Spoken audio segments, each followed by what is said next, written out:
manusia memerlukan 3 hal untuk dia bisa eksis sebagai manusia. Yang pertama adalah orientasi. Orientasi ini berarti orang yang punya visi hidup, punya arah, tahu tujuannya mau kemana, ngerti apa yang dia inginkan, apa yang dia butuhkan. Ini namanya orientasi. Jadi kalau orang yang punya orientasi itu kalau ditanya dia bisa jawab. Sampean ingin apa? Cita-citanya ingin mewujudkan apa? Targetnya apa? Hidupnya diarahkan kemana? Ini bisa jawab. Berarti orang ini punya orientasi. Hidupnya tidak asal saja, ikut arus saja. Tapi dia bisa tahu arahnya kemana, tujuan hidupnya apa. Ini orang punya orientasi. Syaratnya apa, cirinya apa orang punya orientasi ini biasanya dia ini ngerti ilmunya, punya pengetahuan. Jadi kenapa kok tujuanku ke sana, biasanya dia punya dasar pengetahuannya. Misalnya ada orang, Pak, menurut saya hidup di dunia ini tidak penting. Yang penting itu akhirat nanti loh Pak. Yang penting itu bagaimana kita dekat dengan Allah. Jadi apapun yang saya lakukan dalam rangka mendekat pada Allah. Ini kan ciri orang yang punya orientasi, ngerti arah. Atau misalnya, Pak, saya hidup ini kalau sekarang menderita tidak apa-apa, tapi besok 40 ke atas saya harus sudah mapan. Saya harus sudah mampu hidup sendiri secara mandiri, berdiri di atas kaki sendiri. Jadi sekarang saya berjuang menuju ke sana. Nah, ini orang yang punya orientasi. Pasti dia punya dasar, punya alasan mengapa harus begitu. Jadi syaratnya orang bisa eksis itu dia harus punya orientasi. Hidupnya tidak asal, punya visi, punya tujuan. Yang kedua, eksistensi. Eksistensi ini semacam suluknya kalau dalam tasawuf ya. Jadi eksistensi ini bagaimana kita mewujudkan visi tadi. Bagaimana kita menghidupkan orientasi tadi. Kalau memang orientasi hidupmu lillahi ta'ala, untuk Allah saja, ke akhirat, sekarang apa yang engkau tampilkan, apa yang engkau jalankan, apa yang engkau lakukan, itulah namanya eksistensi. Seperti saya jelaskan tadi, orang kalau ingin eksis itu harus punya orientasi yang jelas. Jadi eksistensi ini mewujudkan orientasi yang tadi. Segala yang kita lakukan dalam rangka menjalankan atau mewujudkan visi hidup yang sudah kita yakini, yang sudah kita tetapkan. Jadi ada orientasi, ada eksistensi. Yang ketiga ada transendensi. Kalau transendensi ini nanti ada penjelasan banyak di belakang. Nanti kita jelaskan agak detail. Transendensi itu sesuatu yang melampaui diri kita. Jadi transendensi itu proses melampaui diri. Manusia itu punya banyak keterbatasan-keterbatasan. Nanti dijelaskan juga apa saja keterbatasannya manusia, dan proses melampaui keterbatasan duniawinya itulah namanya transendensi. Jadi mudahnya transendensi itu kita mengorientasikan, mengarahkan hidup kita melampaui batas-batas rasional kita, batas-batas empiris hidup ini. Itu namanya transendensi. Kayak kita tadi ya, pokoknya Pak, saya akan menyandarkan semua peristiwa yang saya alami kepada Allah saja. Ini proses transendensi. Apa yang saya lakukan akan saya arahkan langsung menuju akhirat. Misalnya ini proses transendensi. Jadi nanti kita jelaskan lebih detail tentang transendensi ini. Jadi ini proses kesadaran yang sifatnya melampaui batas-batas rasional, batas-batas empiris. Mengapa harus dilampaui? Nanti kita jelaskan. Mengapa harus sampai melakukan transendensi? Karena kalau dalam filsafatnya Karl Jaspers, justru manusia nanti bisa eksis kalau orientasi hidupnya tidak sekedar eksistensi tapi juga transendensi. Kalau hanya mengejar eksistensi akan sangat terbatas sekali hidupnya manusia itu. Jadi perlu dicatat ya teman-teman, Pak. Kok tadi ilustrasinya rasanya mengarah pada Tuhan, akhirat, dan lain-lain. Ya, karena Karl Jaspers ini salah satu filosof eksistensialis yang teistik. Jadi eksistensialis yang menerima agama, menerima Tuhan.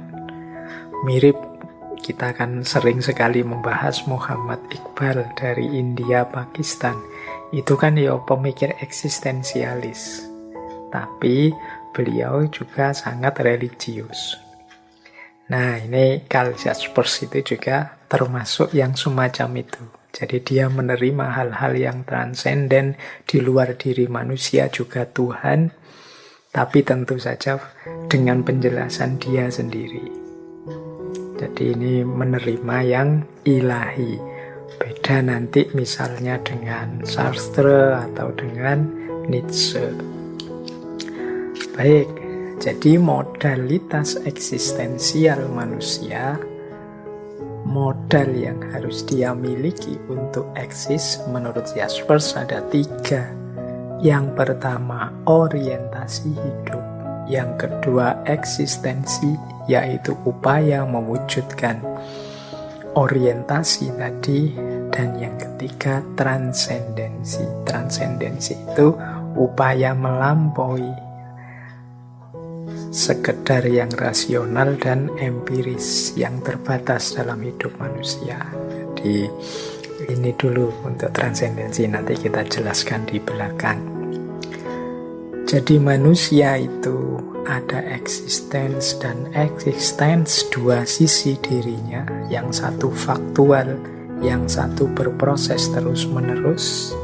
Yang ini memerlukan 3 modal, yaitu orientasi, eksistensi, dan transendensi.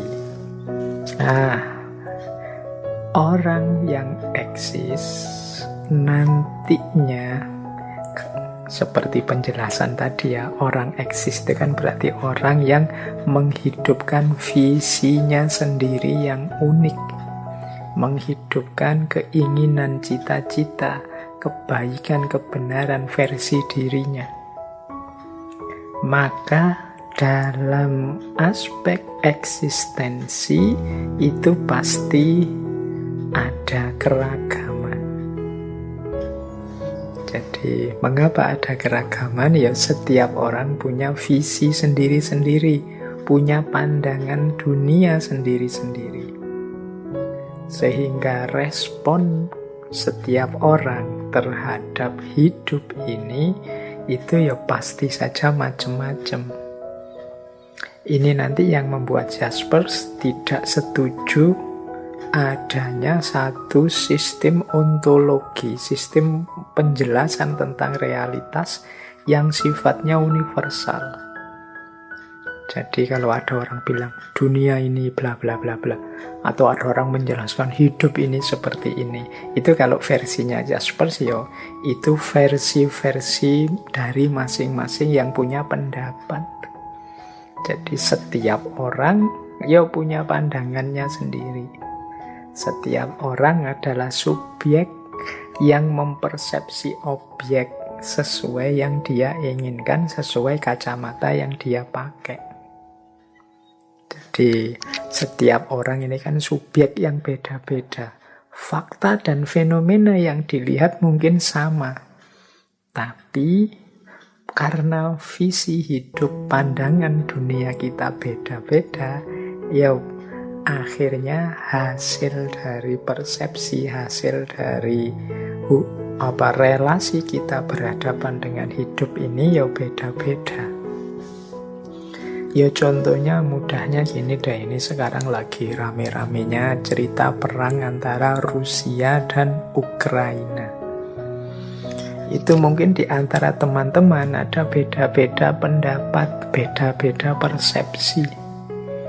Yang satu melihat apanya kemudian berkomentar begini, yang satu mungkin melihat hal yang sama tapi komentarnya tidak sama dengan yang tadi. Masing-masing punya pandangan sendiri. Mengapa? Ya karena setiap orang punya visi hidup, setiap orang punya daya hidup, setiap orang punya keinginan hidup yang beda-beda. Jadi setiap orang adalah subjek dari objek-objek yang dia baca, yang dia pahami. Jadi ketika semua orang ingin eksis, ya tentu saja buahnya adalah keragaman.